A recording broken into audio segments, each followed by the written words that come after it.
जलन। ममता बहुत ही सीधी और प्यारी लड़की थी। वहीं सुनील एक सरल और आगे बढ़ने की सोच रखने वाला लड़का। सुनील, बेटा सुनील कहाँ है? अरे जरा एक गिलास पानी तो दे दो। हाँ माँ, अभी आया। क्या माँ, पानी तेरे सर के पास ही तो रखा है। क्या हो गया है, तबीयत खराब है क्या? अरे नहीं नहीं, वो उठने का मन ही नहीं कर रहा था तो देखा ही नहीं। वैसे क्या कर रहा है? यहाँ बैठ ना मेरे पास। माँ पढ़ रहा था। वो क्या है ना, नौकरी में तो वक्त नहीं मिलता, अब ऑफिस से घर आकर ही तो वक्त मिलता है। अच्छा अच्छा ठीक है, पढ़ ले जा बेटा। सुनील पढ़ लिख कर और आगे बढ़ना चाहता था, लेकिन माँ की तबीयत खराब देखकर सोचता है कि शादी ही कर ले। कब तक माँ का ख्याल वो अकेले रख पाएगा। तो एक दिन, माँ ये ममता है, मैंने इससे शादी कर ली है। तुम्हारी तबीयत भी ठीक नहीं रहती तो मैंने सोचा शादी कर लेता हूँ। घर संभालने वाली और तुम्हें संभालने वाली कोई आ जाएगी तो अच्छा रहेगा।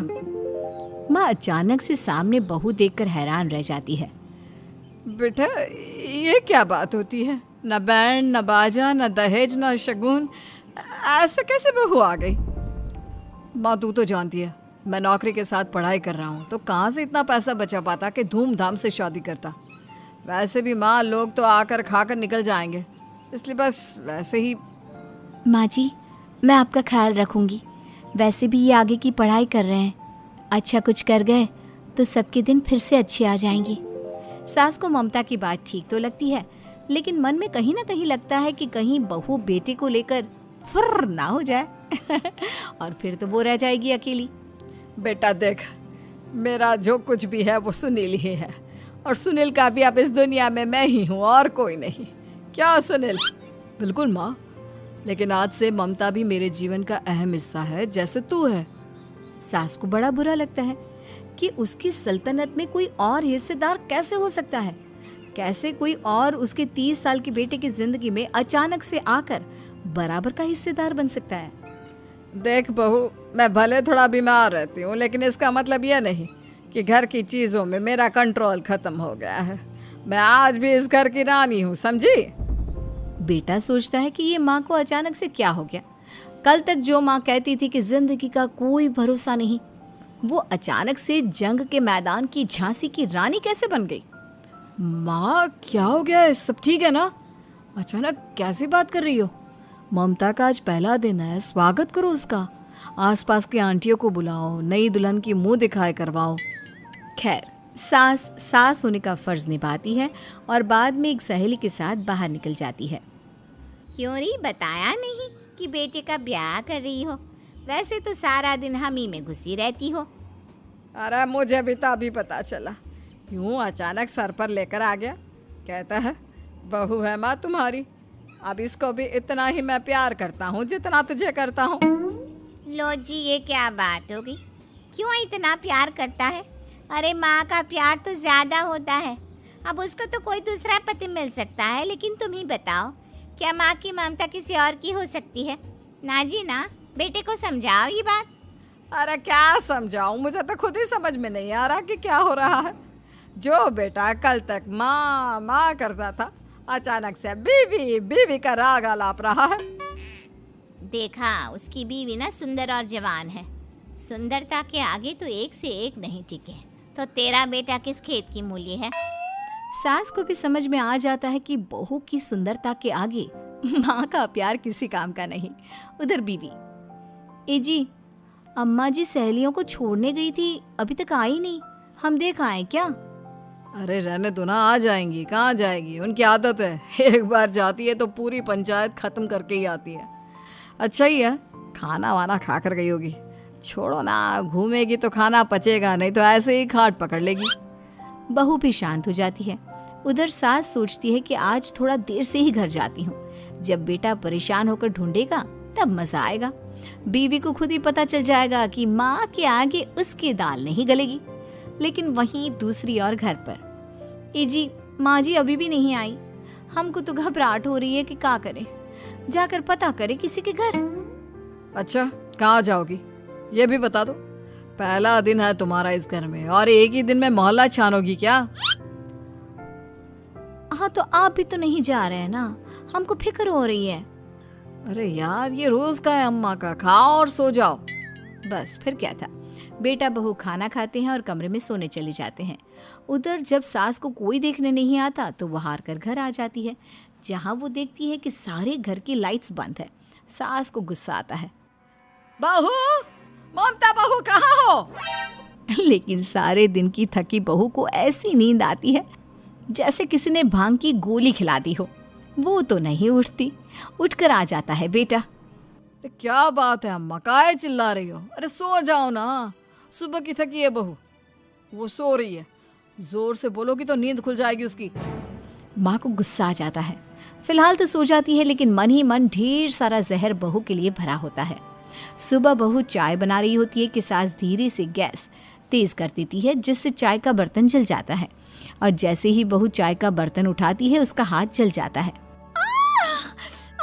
मेरा हाथ जल गया। वो जोर जोर से चिल्लाकर इधर उधर भागती है कि सास थोड़ी देर में उसके हाथ में पानी डाल देती है। हाय रे बहू, क्या कर रही हो? पहली बार रसोई छुई हो क्या? सासू माँ गलती से गैस तेज रह गई थी और बर्तन जल गया, जिससे मेरा हाथ जल गया। हाय रे, कितना गंदा दाग। छी छी छी छी, मुझे तो उल्टी आ रही है तेरा गला हुआ मांस देखकर। तू ना मुझे अभी साथ से खाना मत लगाना। बहू भी खुद का हाथ देखती है तो उसे भी रोना आ जाता है। कुछ दिनों के बाद सास की सहेली आती है, बहू चाय बनाकर लाती है। उसके जाने के बाद सहेली कहती है, बहू की सुंदरता ऐसी है कि कोई भी दीवाना हो जाए। वैसे तेरे बेटे का क्या हाल है? अरे वैसा ही है, बहू के पीछे लट्टू। क्या करूं, कुछ समझ में नहीं आ रहा। मैंने तो बहू के चेहरे पर दिवाली के पटाखे की चक्री फेंक दी, उसका पूरा चेहरा जल गया। अब देखो ना रही सुंदरता, और ना ही अब मेरा बेटा उसे पूछता है। अरे अब तो वो उसे छोड़कर दूसरी भी देखने को बोल गया है मुझे। बहू सारी बात सुन रही होती है। आंटी एक बात बताइए, क्या भरोसा है कि दूसरी सही आए और आपके अनुसार रहे? देखिए आंटी, मेरी सासू माँ को गलत बात सिखाने की जरूरत नहीं है। हमारा परिवार साथ में खुशी से रह रहा है। देख बहू, मेरी सहेली की बेइज्जती ना कर, वही अच्छा रहेगा तेरे लिए, समझी? बहू नहीं मानती है। वो बार बार उनकी सहेली को घर से निकल जाने को कहती है। तभी सास की सहेली पास के चूल्हे से लकड़ी लाकर बहू के चेहरे पर लगा देती है। बहू जोर जोर से रोने लगती है। अरे ये क्या कर दिया? मैंने कहाँ किया, ये तो तूने किया। तू ही नहीं चाहती थी कि बहू बेटे के साथ रहे, भला मैं क्यों करूँगी? मैं तो चली, निपटो अब।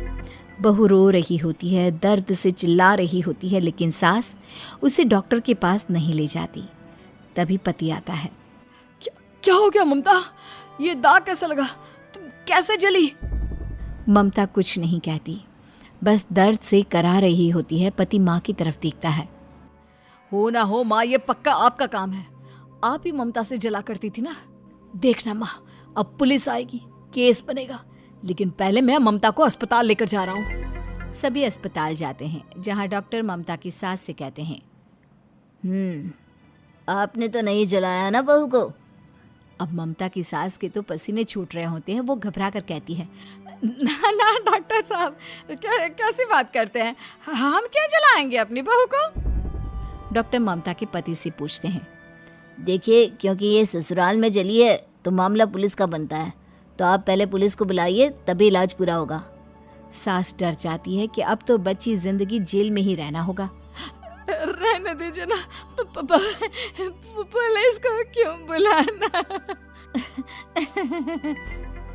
सारी हंसी खत्म हो जाएगी जब पुलिस के डंडे पड़ेंगे।